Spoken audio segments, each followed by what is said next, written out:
Hi, welcome to the Bad Iron Podcast. This is episode 3. I'm here with Fonty from Dallas, Texas. He's on video with me today, so you guys get to see what we look like and how ridiculous we look when we laugh or make a pick. So, welcome to the Bad Iron Podcast. We're excited to get started with week 1 of the college football season today.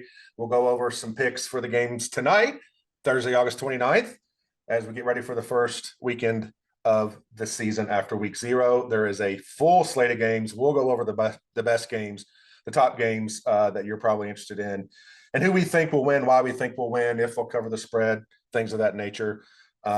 So you can follow us as well and go back and look at previous podcasts, future podcasts that we've done. Last time we did a recap basically of the SEC, a lot of the new players in the SEC, the new coaches, and how that's going to impact their seasons. We went through and made our over-under picks. So if you go back and listen to the last podcast, you can listen to those. Jeff and I agreed on quite a few, but we also disagreed on some.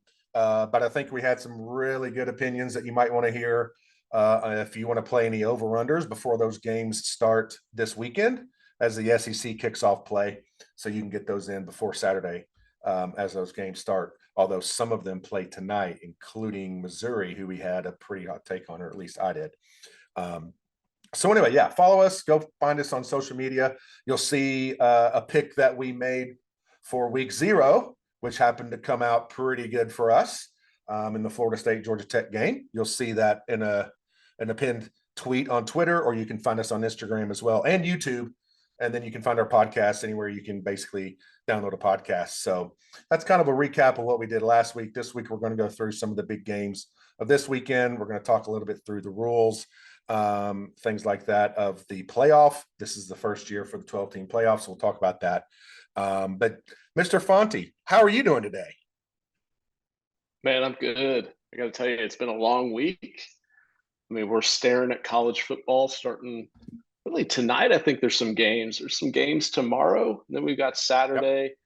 You know, it's one of those weeks where you kind of sit there and you're completely ready for Saturday to come. And then it just feels like it never comes, right? So here we are Thursday. Yeah. Man, I feel like I should just take tomorrow off from work, but I can't. I'm So with yeah, you. doing really good. Excited about this. Cool. So I know you play a lot of golf. I play a lot of golf. Do you forego some Saturday football for golf, or do you usually try to get it out of the way in the morning and then get home for the football? Oh yeah, I think tomorrow I tee off at 7:14. So there's that. I shouldn't say tomorrow, Saturday. See, I'm already thinking that it's tomorrow, right? So Saturday I tee off at 7:14. There's that really awesome game, Georgia Clemson. It's the one I think most people want to watch and are looking forward to. I'll put it on record. I will get home as fast as possible, crack open an adult beverage, and then try to catch up as quick as possible because I don't want to know what's going on. I want to wait, so I'll watch it on record. Right on. Well, I'm sure you'll whoever you beat in your match on Saturday, you'll have enough coins in your pocket for a frosty beverage, I'm sure. Were you able to beat up on anybody this week, or did you play golf this past weekend? Did you kill any wildlife along the way? I didn't kill any wildlife, but you know me, man. I play every weekend. So golf's a big part of my life. Oh, goodness. I had a great round, I got to say. Saturday was not my best. Got back to the course on Sunday and really found my game. So it was a great round on Sunday. Super excited about that. We're going to see what this Saturday holds. I'm not entirely convinced it's going to be great. We might have some swing issues we got to work through, but we're going to give it our all. At least you got what that. About you? I have been practicing. I've been practicing. I need to play more. But yeah, we'll see. I love it though when you play early on a Saturday morning like you do, and no matter what happens in your game that morning, you've got that great slate of games coming up when you get home. So you at least got that to look forward to. So no matter if you play well or play bad, throw 4 clubs in the pond, whatever you do, you got those games to look forward to when you get home and crack open that frosty beverage or whatever libation or drink you like to drink. So that leads me to something. We played a lot of golf together, and laughed at a lot of other people together. What's your biggest pet peeve on the golf course? Maybe it happened recently to you. What's the biggest pet peeve you have when you're But playing golf? well, I have to say it has not recently happened lately. So I got to say, I play with a great group of guys out at this course, and it probably took me the better part of a year to train these guys to not do my biggest pet peeve. So my biggest pet peeve is do not talk to my golf ball. I don't want your mouth anywhere on my golf ball. If it's in flight, but really most specifically on the putting green. And I mean, look, here's the reason why, right? You sit there, you got a 15-foot birdie putt, you just hit a nice shot into the green. You're kind of reading this putt, you got the read, you're confident, you step into it, you hit the putt that you think is going to go in. And then a foot before the hole, we all know, right? We played enough golf. It hits a spike mark, it hits a bump, an imperfection in the green. And next thing you know, it dives off. But right before that happened, inevitably someone in the foursome is like, nice birdie or nice putt, right? And then you see the Yep. ball fall out of the hole. And it just drives me up the wall. So I've got a really good friend. I'm not going to name him on here, but he, for months, would talk to my golf ball.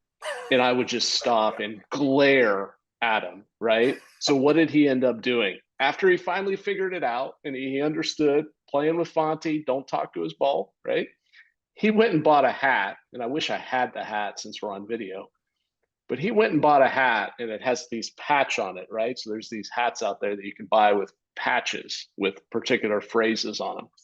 He bought a don't talk to my ball hat, showed up the next week wearing this hat. And it was classic. We were losing it on the first tee, just looking at this hat. And I was like, dang straight, right? Don't talk to my ball. So that's my biggest pet peeve. All right. Did he give you the hat or did he keep it to wear for future rounds? He wears it like every third week or whenever he's paired with me. I think Whenever he he's with wears you? it. Well, I've heard you say that a few times as we walk back to the cart. That suits our, this wasn't on purpose, but that's kind of suits the name of this podcast perfectly in a lot of ways, Bad Iron, which means, like I said in the first podcast, bad luck or bad fortune. We've all been there, and I won't go into my bad fortunes in golf, but I know what you're talking about. It's almost like that mouth on your ball saying it before it's happened is the bad iron. That is the bad fortune that causes that spike mark or that worm or that little rock to all of a sudden move in front of your ball. Swear it. It happens way more than it doesn't happen. I don't ever remember one time you or me where someone is saying that, but you're anticipating the ball going in and it goes in. I don't remember that ever happening. It feels like it does not ever happen. So it's crazy. I'm with you. Pet peeve of mine too. And that kind of goes to my biggest pet peeve on the course, which is kind of broad, but I have millions of specific examples of whether you're walking or riding, whichever one it is, of people just not aware. And it's gotten worse with, not to be the old curmudgeon, but the younger players today who, I'm wearing headphones right now, but they may be in a tournament and maybe you're in a practice round and they got their headphones in. They are in their own world, their own zone. And it's not the fact, what I hate is when they walk in front of you. You haven't hit your ball yet, but they're, maybe they've hit their shot, maybe they haven't, but you're preparing to hit your shot and they're still walking up in front of you down the fairway like, I don't know what's going on, but I got my music playing or whatever. And it really doesn't bother me. It's not going to distract my shot, but the disrespect bothers me, and the lack of awareness and the lack of, I guess, awareness or, consideration for your playing partners. It's a game of respect. It should be a game of respect. And to me, that's part of the game. Another example, somebody has already hit their shot and you're walking up to hit your 60-yard shot because you outdrove them by 50 yards. They've already hit theirs. You know how that is. And, you hit a bomb and you're down there 50 yards from the green and they go over their cart and then they pull up behind the green. You walk up to your ball, you're about to hit your shot. There they come over the hill behind the green. And then you step back and you're like, okay, I'll wait for him to move. He doesn't move. He just stands there like it doesn't matter. Those kind of things drive me crazy. So that's my pet peeve, but it's gonna drive me into a further rabbit hole about one of my beliefs I have in this world, and it's to me it's showing up more and more every day, and that is just the selfish, how many selfish, unaware people there are in the world, and don't get me wrong. I'm definitely selfish sometimes, a lot of times. Everybody's offended by everything. And it's just like the Washington Commanders, now that used to be my favorite team because I'm of Indian heritage. I'm 1/4, 25% Indian. So I feel like I can say this. My grandfather was a full-blooded Cherokee Indian. But the changing of the Redskins logo, and this is going to be controversial probably to a lot of people, but it drives me nuts. Those kind of things. And you know who's at fault, Jeff? You know who's at fault, Fonty? There's one person at fault for this. Oprah. Oprah. Oh my goodness. Oprah is at fault for this. Yes, she gave people cars. Yes, she gave people everything, but everybody's a victim. Everybody's a victim. It's not your fault you grew up in hard times. It's okay. It's going to be okay. It just drives me nuts. The reason the Redskins are named the Commanders today is because of Oprah. She is the one that drove us to all this being everybody's a victim, and we all have, I have ADHD, I have anxiety. Well, you know what? Everybody does. We all do. It's not just one person. Everybody's going through something, and you may not know it. Some people just handle it better than others. So that's my big thought of the day. We'll have to name this something because I've got others, and I know you do too. But I think it drives towards what makes people do what I hate on the golf course, which is like the inconsiderate, walking ahead of people. You've never done this. I really don't think you've ever done it. And if you did it, you didn't realize you did it because you're very good about that. That's why I enjoy playing golf with you so much. But do you agree with me on the Oprah thing? Are you even old enough to remember the Oprah show back in the day? Oh, certainly. Come on. I'm definitely old enough. That's a hot take. I gotta put that to you, Andy. That is a hot take. I was not expecting you to drop Oprah in this podcast. So I'm gonna have to go back and think about that. Let's hold that one for the next podcast to get my reaction No opinions? to the Okay. Oprah comment. Yeah. Well, that's really kind of hit. That's got me spinning up here. I know that Saturday morning when you play golf and somebody puts their mouth on your ball, you're going to think about Oprah right off the bat. So I got that going for me at least. So anyway, no offense to all you Oprah lovers out there, but just think about it, people. Just think about it. Think about if you're old enough, what it was like before Oprah. I know there wasn't social media and et cetera, but I sure do feel like it's kind of just morphed into this big world of Oprah now. So no, I'm not trying to say anything about Oprah there. But anyway, okay, let's move on to sports. Back into sports. Oprah, who knew Oprah was such a big part of sports? But she is.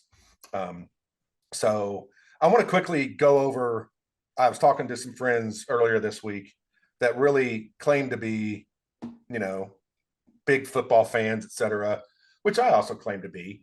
And we have this brand new playoff this year in college football, but I don't think a lot of people know really what the rules are or what's happening. And honestly, when I started looking into it, I didn't know all the things that are happening. So we're going to please stop me if you have any questions, Mr. Fonty, or if I say anything incorrectly, because I'm kind of trying to go through my notes here to make sure I get this right. But anyway, there's going to be 12 teams that qualify for the college football playoffs. This is after all the conference championships are done. The regular seasons are done. The conference championships are all done. There will be a committee, the same college football committee that decided the top 4 teams in the past. It's going to be the same committee.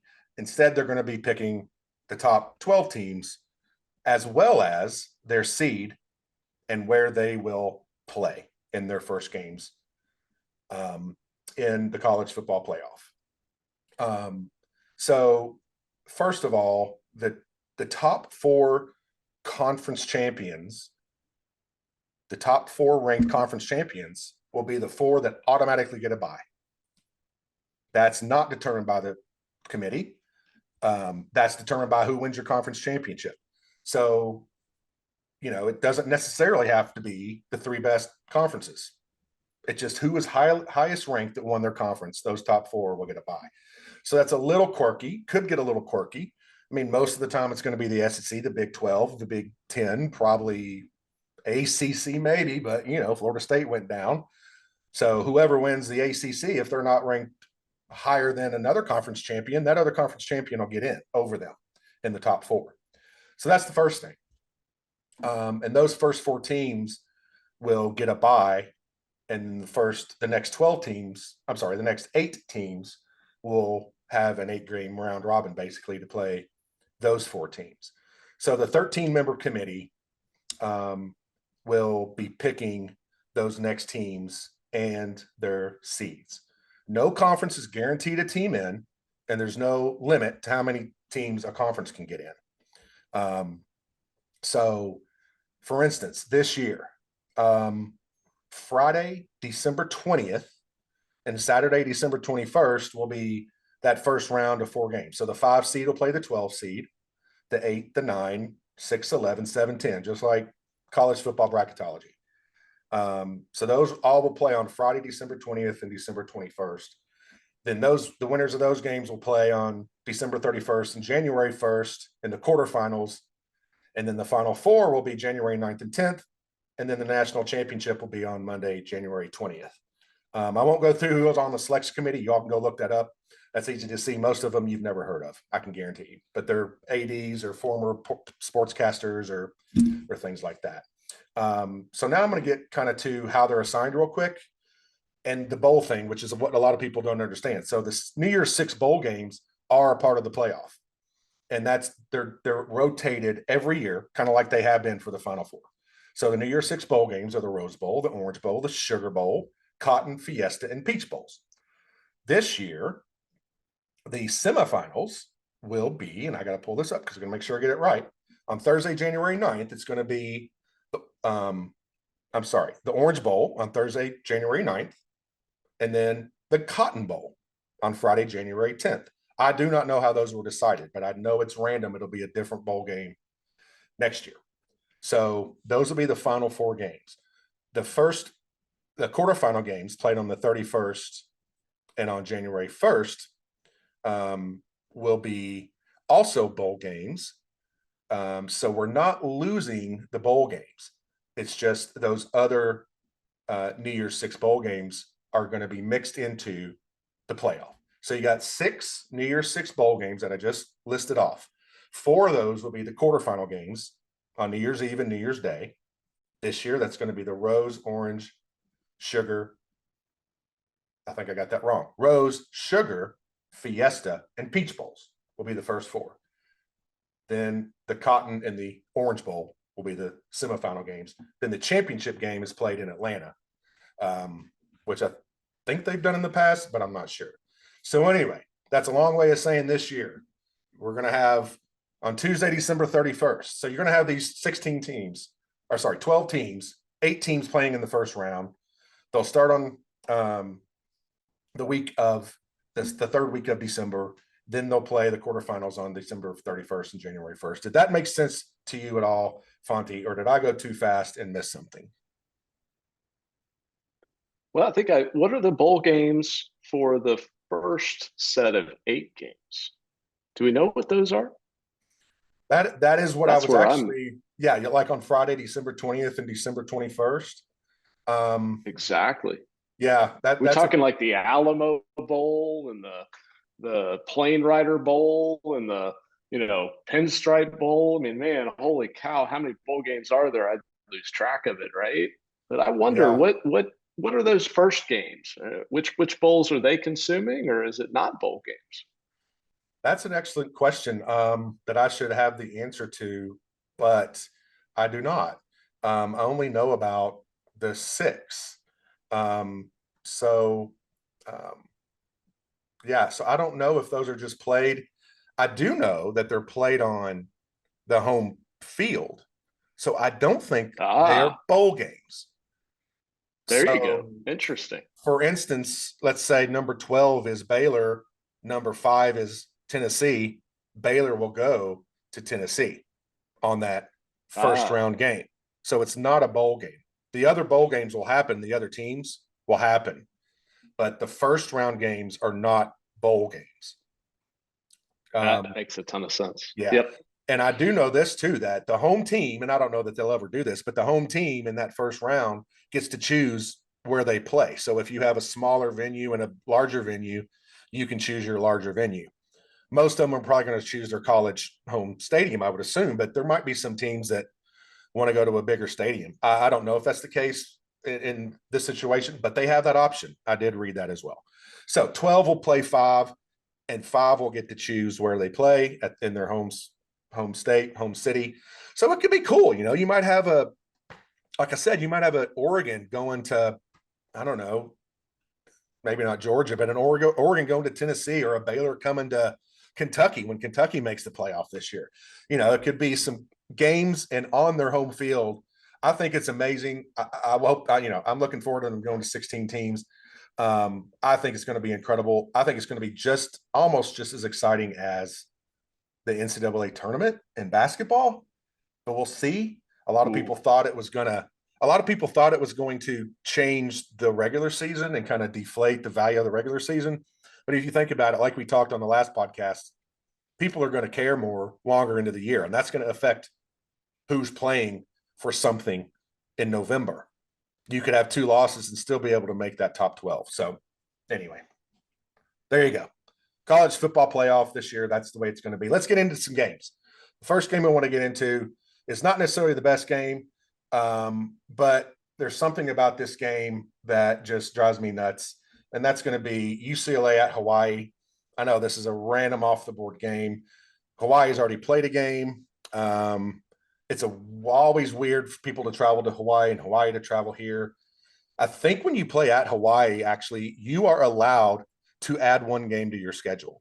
That's a weird thing. I don't think a lot of teams do it, but if you agree to go to Hawaii, you get to add another game to your schedule if you want to. I don't know why they do that, but I read that somewhere. But anyway, do you know who the coach of UCLA is this year? He's a new coach. Never been a head coach before.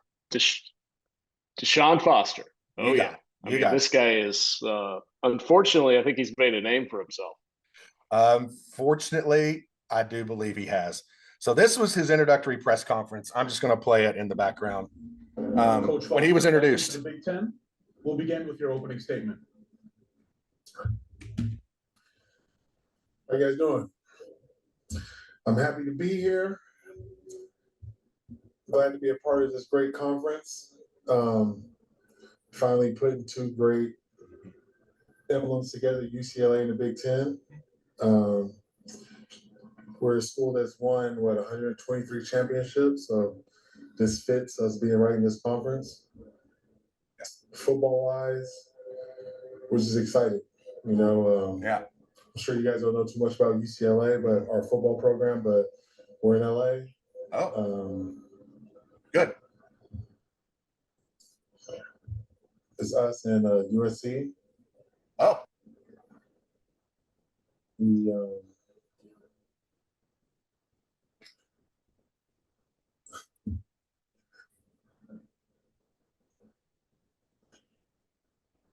I'm just basically excited, really. That's it. Any question? Oh, my land. Poor guy.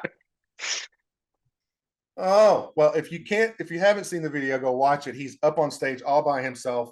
Huge UCLA banners behind him. He's there all by himself. I kind of felt sorry for him a little bit, and he laughed it off. But Fonty, I mean, come on. What are your thoughts? All right. I mean, look, I got to say this, right? I don't blame Deshaun Foster. I mean, he was an exceptional running back in college, right? UCLA, had a decent pro career, probably had some measure of media training, right? I mean, you would think so, because he was probably in front of the camera, and whether it was in college or whether it was in his pro career. I am blaming the UCLA staff. I mean, that simply cannot happen. It cannot happen. Whoever is running their media training needs to be let go. Needs to be let go. Yes. So I'm with you. I mean, look, maybe Deshaun froze. Maybe the moment was too much for him. He's going to learn. He's going to get better at it, right? I think we can all agree that sometimes you got to go through the pain to get to the other side of it. But my goodness, I am not going to pin this on Deshaun. I am pinning this on the staff and that athletic department. And there's clearly issues there with that team. I can't imagine what that conversation was like when Deshaun got off the stage and walked into the background and kind of looked at his team. Yeah. It was like, how'd you do this to me? So I feel bad for the guy. Yeah. I don't know who's to blame. Maybe he said, hey, I don't want notes. I don't want topics. He should not have said that. And they should have said, yes, you do. But you know as well as I do, when you get up in front of people or you got to present something, you got to be prepared. He was not prepared. And when he froze, you should have notes. Even if you read it, you're better off. If they had prepared and gave him some notes, he had a podium. You can refer back to that and get back on track, get off your, freeze that you're in or whatever. So I'm with you. Somebody should have at least had notes up there for him just in case something happened. I'm with you. But anyway, they play at Hawaii. I believe it's late on Saturday night. They are 14-point favorites. The over-under is 54.5. Based on that interview alone, I'm taking Hawaii in the 14 points. On top of that, Foster has never been a head coach. He's new at UCLA. They're typically pretty good. Hawaii can put up some points, so you might get a backdoor cover. What do you think? I got Hawaii covering the 14. Yeah, I'm going to stay away from the points, and I'm actually going to take the over. I don't see much defense being played in the course of this game, right? I mean, I'm not sure Hawaii is going to really be able to stop UCLA. And then, look, I mean, a whole new system, new coaches. I said that on the last podcast. I always think teams struggle in that endeavor. So I think that UCLA defense is going to have holes all over the field, and that Hawaii program is going to exploit it. So I'm going to stay away from the 14. Not that I don't like your pick, but I'm actually going to go with the over. Yeah, this is not one I'm going to put in my picks on the ESPN or on this podcast is one that I would go with. That's just the one I'm picking there, just because I wanted to hear Deshaun Foster speak again. But I kind of like your over. Hawaii tends to have a lot of high scoring games, especially at home, in that kind of small stadium. That great weather, everybody's in a good mood. Nobody cares about tackling at that point. You just care about doing your Kawana Wanyalemi or whatever and want a licky dicky. That's all you care about while you're there. So you're just doing that kind of stuff, having a good old time. So yeah, I agree. A lot of offense. I like the over too. I might have to touch on that one on Saturday. We'll see how it goes. But got a few games tonight. This is Thursday, August 29th. Like I said, we're getting not too far away from it. So you may not catch these. So we'll just cover a couple of these. One is an SEC team that we talked about, and I usually wouldn't pick this game, but it is a big number. It's Murray State at Missouri. It's a 47-point spread. Missouri's favored by 47. The over-under is 57.5. I don't like big numbers like this. I don't ever take the favorite when it's this high. I'm just for picks' sake, I'm going to pick Murray State. It will not be one of my picks of the weekend. Plus it's tonight, but I think Murray State can maybe put up 10 points and Missouri gets 51, something like that. And I think Missouri are kind of be looking ahead to their week 2 SEC season starting off. Do you have any thoughts on this one, Fonty? Look, you know me, so I'm a big fan in the first couple of weeks and these, cream puff schedules. I like Missouri. I think this could be like a 63-7 kind of ball game. They just sort of run it up. They start putting in the second team players. Those guys want to get it in the end zone and do their thing. So I love playing these cream puff games and always picking the favorite. I think I've done pretty well in the past on this. I start to lose the momentum in week 4 and week 5, but I think I've done pretty well with picking these favorites. A lot of big blowouts. I've called you Mr. Favorite a lot of times, but they do seem to hit, especially the bigger ones with the teams have got way more talent than the other team, because it just eventually wears the other team down. So I'm kind of with you there. I'm only doing it just because, like I had said last week, I think Missouri is maybe running a little too high this year on themselves. But I would not suggest anybody to play this one, but I am going to take Murray State just because I like the points. But I can see what you're doing. I do think just as an overall thing in week 1, it's something to tread lightly in. Obviously, we had week 0 last weekend, but it was just a handful of games. But now the big teams are playing. It's kind of a good idea to tread lightly in week 1. Nobody really knows what's going on. And then what I'm going to tease for next week, when we're on next week for week 2 and week 3 and week 4, is the overreaction. Everybody overreacts to what happens in the first game, second game, third game. Don't tell anybody, including Vegas. They're going to overreact. It's things that happen this week that won't happen next week. So we'll see what happens in that game, but just something to think ahead. The next game for Thursday that I think is a pretty good one is UNC at Minnesota. So North Carolina at Minnesota. It's a weird game. It's not one you would really think of, kind of like Florida State and Georgia Tech playing in Dublin. But UNC is at Minnesota, North Carolina at Minnesota. North Carolina's favored by 2 on the road. No more Drake May. What do you think about that one? Well, two teams I don't know a lot about. North Carolina going to Minnesota. It looks like it's a -2. North Carolina's given 2 points. Part of me says, look, just take the home team in this situation, right? This might be one of these pick 'em games by the time this one kicks off. So I'm actually going to take the home team. I think some of that home energy and some of the changes at UNC, like you said, with Drake May. Yeah, I like Minnesota. I'm with you. I'm taking probably Minnesota on the money line. It's 2, so it won't get you that much, but most games don't end up at 2 or 1.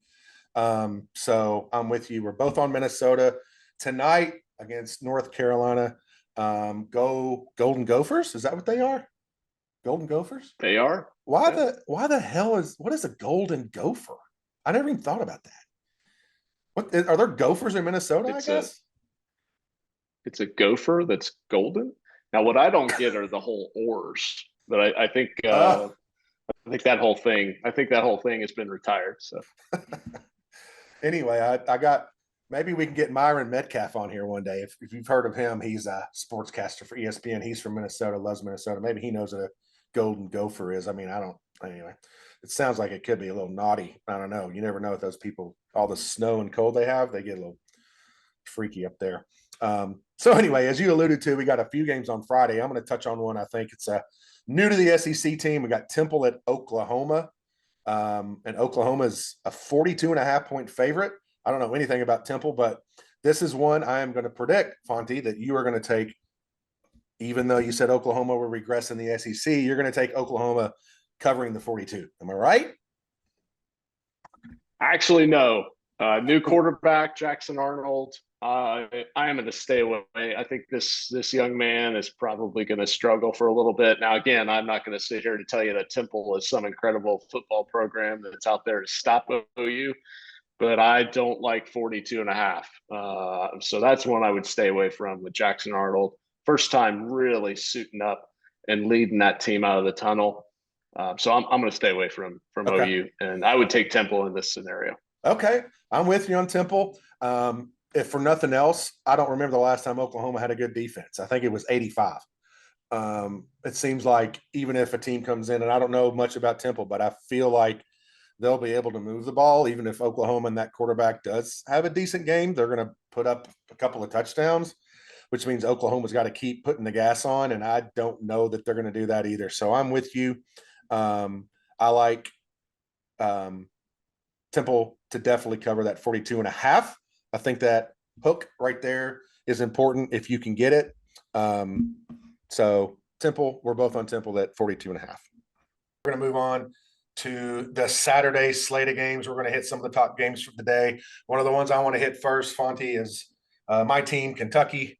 They're playing host to Southern Miss in the opener on Saturday night. A lot of people picking Kentucky to finish down low on the bottom of the SEC. Mark Stoops, as we talked about, the longest tenured head coach in the SEC. But that doesn't mean they're necessarily going to win every game. They're favored by a whopping 28 points at home. I'm going to start on this one. Fonty, Kentucky has covered the last 4 opening games under Stoops, all in pretty easy fashion. They have an amazing defense this year. Southern Miss is really down. I do know that they were good back in the early 2010s, maybe. They've really lost a lot of momentum. So I'm going to stick my head out here. This is not going to be one of my top picks, but I'm going to take Kentucky covering the 28. I think they get to around 40, and I think Southern Miss struggles to score. Do you have any thoughts on this one? I think you nailed it, right? I think they come out hot. That defense looks spectacular. I think that quarterback's going to want to put some points on the board. So, yeah, I like your pick. I'm sticking there. Good deal.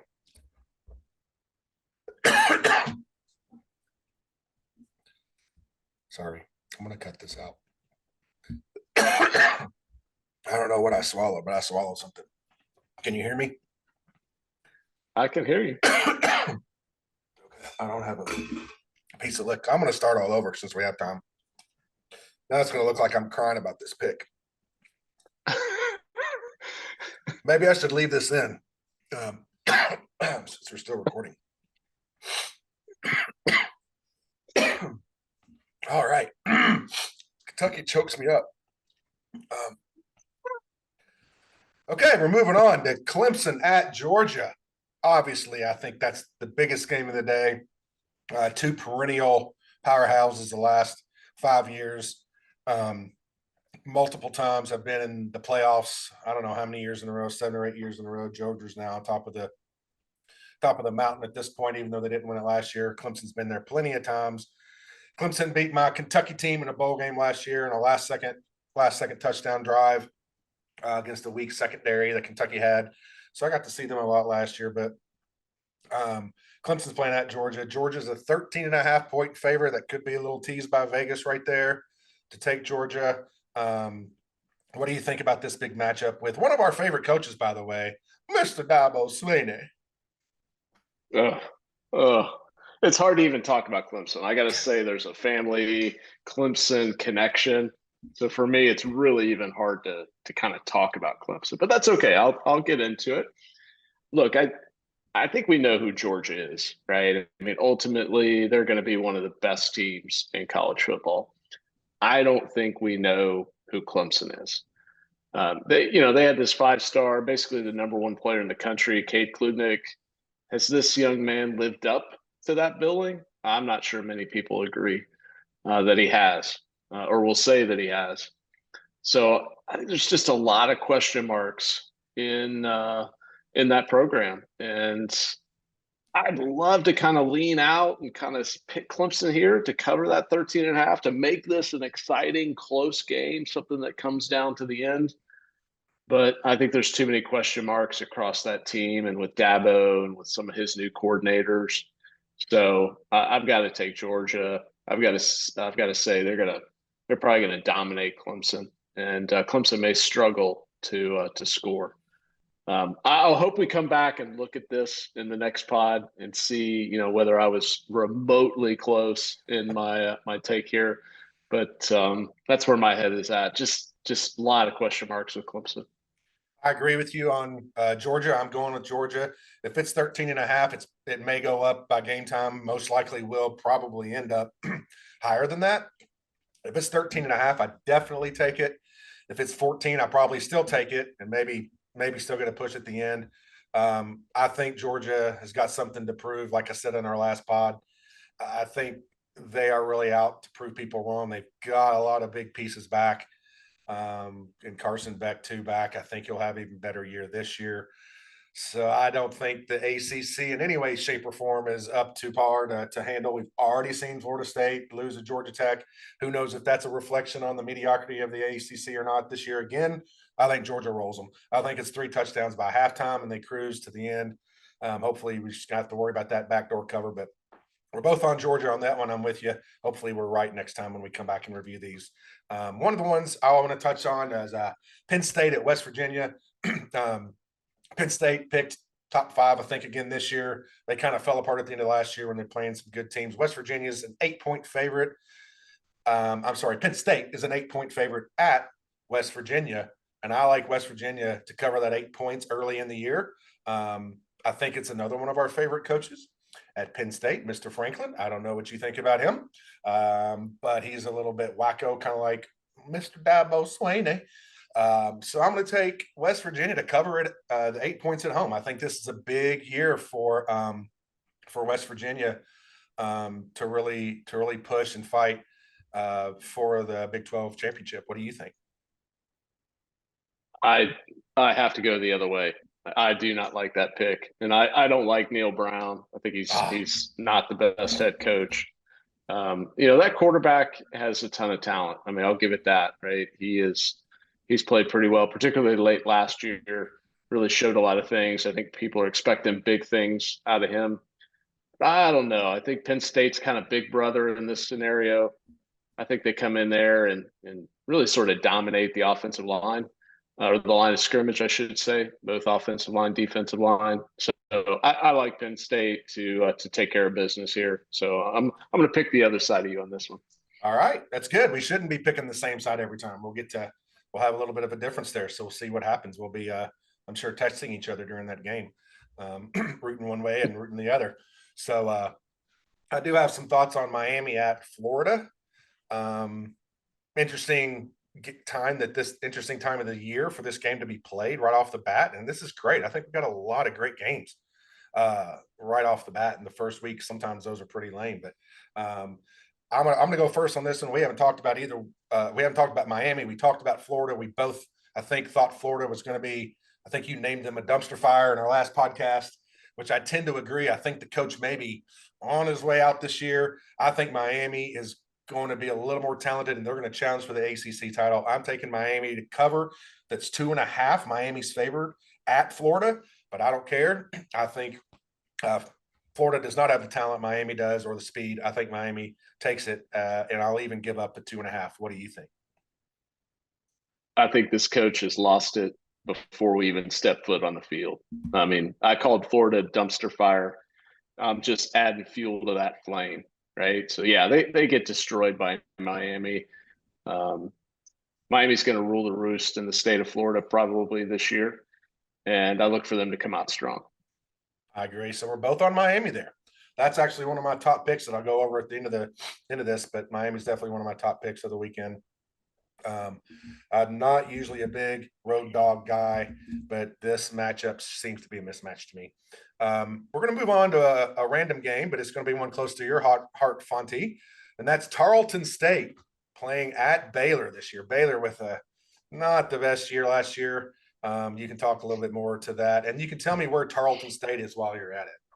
What do you think? They're favored by 26.5, by the way, is the number I got, Baylor. Yeah, the thriving metropolis of Stephenville, Texas. That is where Tarleton State is at. Look, hey, we gotta talk about Baylor, right? You can't see my helmets above me, but I do have several Baylor football helmets there. So interesting news: the Tarleton State quarterback, right, as big a recruit as he probably was for Tarleton State, and that is a joke, is not playing. So they are already down their starting quarterback. I'm all over Baylor in these points. In fact, I wouldn't be surprised if this line has already shifted from the 26.5 that you've got for this game. So I'm taking Baylor. I think this is going to be a big blowout. Probably gets to 50. Our OC has got a lot to prove, and I think he's going to put the ball up early and often and down the field. And I wouldn't be surprised if by halftime, we've already got 30 on the board. So I really like Baylor in this game. Awesome. This is what we're here for, people. This is the insider information. Who knew the Tarleton State quarterback was out? Most people did not, or that he was even a top recruit. I don't know when that was announced or if the line has moved since then. You guys can go find that out. I love your analysis there. I think it's hugely important. Baylor, I think you're right. Maybe has something to prove to bounce back this year. I'm going to stay away from it because I don't know it as well as you do. Rooting for you on this one, though. I'll be rooting for Baylor to cover that, whatever the number gets to. And hopefully Baylor bounces back this year. I'd love to see them meet up with Kentucky in the playoff down the road. Who knows? We'll bounce on. That's a hot take. I'm not predicting that in any way, shape, or form, but we'll bounce on to kind of the next big game, which is Notre Dame at Texas A&M. And this is one that, Notre Dame obviously plays the best teams every year from every conference. They're going to be one of those ones. I won't get into it, but they can't get a top 4 seed in the playoffs because they're not in a conference. They don't have a conference championship. Something I didn't mention earlier when we talked about that. But since they're not affiliated with the conference, they have no chance of getting in the top 4. However, they have a great chance of getting in the top 12. They're highly ranked again. They start off at Texas A&M. We talked about Texas A&M last time. Texas A&M, I have them as a 3-point favorite at home versus Notre Dame. I'm going to go first on this one. I don't have a big feeling about this one, but I'm going to take Notre Dame getting the points. I know Texas A&M has the 12th man or 13th man. They probably even have even more than that. It's an amazing school. My coach at UK almost ended up there. So I'm not sure who's running that program right now. I do think they're going to have a pretty good year overall. in the SEC, but I'm still taking Notre Dame getting points, even if Texas A&M wins. I think it's a super tight one if they do pull it off. So I'm going Notre Dame. You have any thoughts on this one, Fonty? Yeah, I'm going to take A&M, and I'm sort of going against what I said in the last podcast. New head coach, new system, players adapting, but there's just this kind of air around the Texas A&M program and the struggle bus that these guys have been on. Ton of top recruits haven't really shown their potential, so I think this is probably the year that they do show their potential. I think they come out fast, they come out hard, they smack Notre Dame in the mouth, and it'll be close. I do think it'll be close at the end, but I think the home crowd. So I'm taking Texas A&M.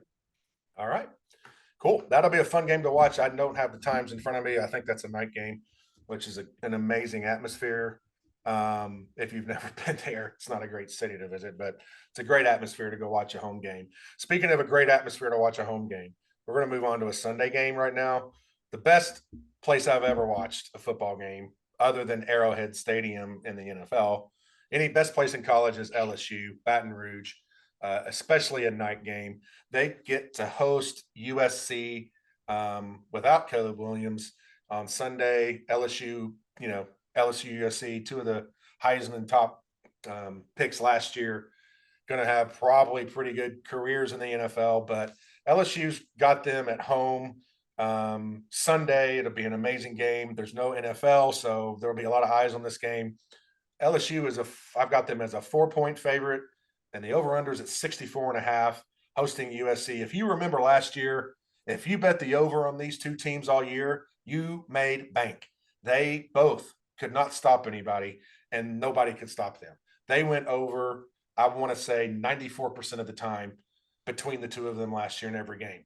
That's why that's why the number's at 64.5. So don't have their quarterbacks this year. So I am leaning on taking the under, but I hate taking the under just because it's not as fun. It's not as entertaining rooting against people to score. So instead, I picked LSU to have a big year this year, despite losing their quarterback. Both teams lost a quarterback. I'm taking LSU at home. I think that stadium at night, at home, at day, any time of the day is a big advantage. I got LSU -4, but I might do a little parlay with the over. What do you think on it? Look, these are probably the two coaches everyone loves to hate. Lincoln Riley, Brian Kelly.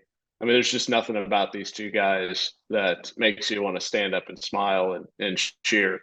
So, yeah, I mean, look, for me, I'm kind of staying away from this game. I don't have a big opinion either way. I'm definitely going to watch it. It's going to be an exciting game to watch. But, I don't have a hard feeling either way what's going to happen because, quite frankly, I don't like these two coaches. For sure. We heard that in our last podcast as well. Had a little fun at the expense of Brian Kelly and his fake Bayou accent a few years ago. I can't ever get away from that. I should have had a clip of that one too, because I could cringe hearing that one again.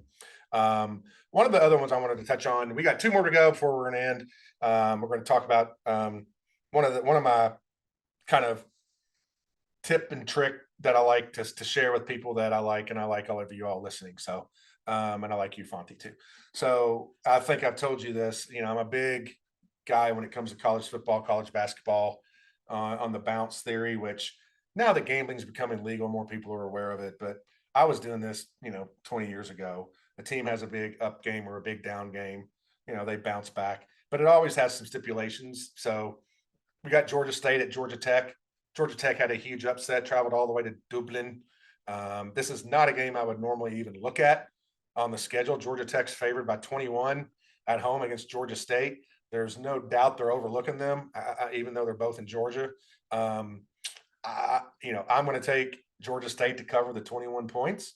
Sounds crazy, but gambling's crazy. I'm sticking with my guns on this one. Usually, for me, the bounce theory or the bounce back theory, both of those depend on the coach and how, and how veteran the team is. That matters a lot. I will never play a well-coached Georgia team to bounce off a big win, but I'll always play them to bounce back. Georgia Tech, I don't think the coach has proven yet. Yes, he had a great game, so I'm not sure how prepared he'll have him. That's my long rant about one of the tips of the day for Gambling 101 that I like to share with people. I'm taking Georgia State plus 21. That number seems low to people, but it's low for a reason. Do you have any thoughts on that one, Fonty, or on my theory of the bounce back? Hey, for as long as I've known you, you have had this theory. You've stuck by it. You have shared your various picks based on this theory. And I have to say, I think you've done exceptionally well, if I recall. I don't know what that record looks like, but I generally recall you've done exceptionally well. So I think it's a great theory. I like it. I would probably buy into your pick. I don't have a real hot feeling on this particular game, so I'm going to stick with what you said. Gotcha. Anyway, sticking with that theory, the other game we're going to end on is another Sunday game. It's Boston College at Florida State. And I think despite my disdain maybe for the Florida State program, I don't want them in the SEC someday. I don't necessarily have full disdain, but I just never, ever since Bobby left, I've not really respected the program and thought they were to that level that they once used to be back in those days. And I think it kind of showed itself last year with a lot of their griping and we're not in the playoff, we're going to sue, blah, blah, blah. It's all because of Oprah. They probably watch Oprah on reruns down there in Tallahassee. But however, they're a 16-point favorite at home against Boston College. They're pissed. They're talented. I think they roll Boston College. They bounce back. They still have the talent. It's not that. I do think they're going to bounce back. I don't like giving up 16 points, but I think they're going to be very motivated. Do you have any thoughts on this one, Fonty? This is another one of my bounce back theories. Yeah, I'm looking at that under, right? 49.5. I'm thinking Boston College probably is not going to put a lot of points on the board. If they get to 13, we're all going to be surprised. Florida State didn't show me much offensively. I mean, I do think they'll come out, they'll play hard, they'll play strong. I think they'll win the game. They probably would cover the 16. I like that pick, but I'm thinking the under might be pretty solid here. I could see this being a 38-6 kind of ball game, and you squeak in underneath that 49.5. That's a good analysis there, honestly. And Florida State, obviously, their best talent is on the defensive side of the ball. So if something's going to bounce back, they couldn't stop Georgia Tech that last drive of the game, who drove right down the field and kicked the game-winning field goal. A top defense is going to be able to do that. So I think they're going to be a little pissed about that. I'm not so sure they were ready in that last game. That's why, wink, wink, someone on this podcast picked Georgia Tech to beat them. But I agree with you. I kind of like it. It's 49.5. Is that what you said? Something like that. I agree. I don't think Boston College gets very many points on the board. So I like your play with the under there. So there you got it, people. We've had fun today. We talked about our golf pet peeves, talked about Oprah. Do not forget my Oprah take. It'll come up again. Oh, I believed it for many, many years. I'm going to stick to it. Like I said, Florida State, please don't watch any Oprah reruns this week because I want you to cover that 16-point spread. So we had some fun running through the games. It's a good time. Hopefully you guys enjoyed it. We'll have more stories. I've got some additional guests that are going to join us in some of our upcoming podcasts in the next couple of weeks. Some ladies, some other gentlemen, maybe some dogs, maybe some golden retrievers, or maybe some Labrador retrievers. Who knows? We may have any and all of the above joining us in the future. We're just kicking this off right now on the Bad Iron podcast. But just to recap a little bit, my picks, we'll post all the picks on our social media accounts so you can see those there. But my top picks for this weekend at the moment, and probably we'll stick to these. And some of these I may have already dabbled in. So we both had Minnesota over UNC. That was one of my picks for the week. That one is going to be a good game to watch, but you got to get out on that one quick. If you're listening like right now, we both also took Temple to cover against Oklahoma. So we both are on that one. One of my big picks, and I think, Fonty, you were with me on this one, was Georgia. That was another play I had against Clemson and beating the Dabo Swineys of the world. I can't do that impersonation very well. I think you stayed away from this one, or no, maybe you went against me on this one. No, you took Miami, right? So Miami was another one of my picks. We're both on that one as well. And then I also had LSU covering against USC. I think that's one you were maybe going to stay away from. And then my other two I had were Florida State covering the 16. Fonty went with the over there in that game, which I also like. And then I'm going to take Georgia State getting 21 against Georgia Tech. We had a bunch of other picks out there. They'll be on our social media page. Thanks, everybody, for listening, and we will talk to you next time. This computer.